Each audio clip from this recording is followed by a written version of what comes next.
travellers in the US at the moment. Gary O'Donoghue live there in Washington. Thanks a lot for that update. Let's continue with the global aviation and travel analyst Sally Gethin, who's here in the studio with me. And Sally, has this ever happened before, this type of glitch?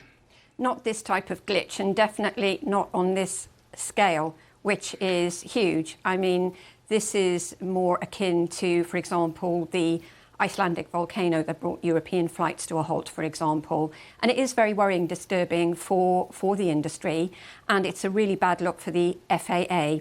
And on top of that, this notice to air mission system is actually in the process of being updated to be harmonised globally, and should therefore actually be more robust going forward, not weakened to this level. It's problematic. It's also embarrassing, isn't it, for the FAA? You know, at one point today they were putting out a line saying it was safe to actually land. I mean, extraordinary to simply read something like that, a sentence like that.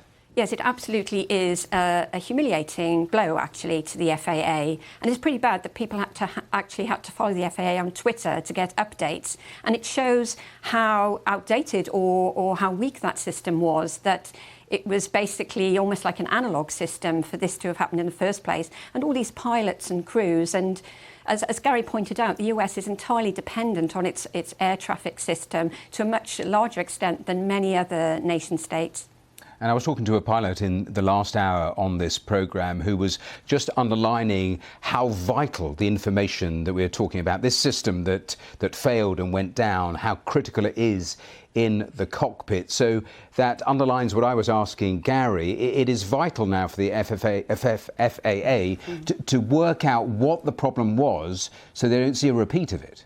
No, absolutely, and it is a vital tool for pilots, and it notifies them in advance what they can expect on their journey. It absolutely has to be in their hands before they make that flight, that departure. And of course, there's a big effect on passengers as well. They'll be disrupted for days likely on this. Well, briefly, that takes me exactly where I wanted to go for passengers. I mean, are they covered in areas like this in terms of compensation, all the delays, the cancellations, the knock-ons that we're undoubtedly likely to see? Yeah, the short answer is no, not really, because it's an extraordinary circumstance, as it's termed. So it's beyond the airline's control. If it was within the airline's control, they would have more of an obligation to compensate passengers. Now, they ought to be rerouting passengers and giving them emergency accommodation, for example, but in reality, there is a little comeback for passengers because it isn't a situation that airlines are responsible for.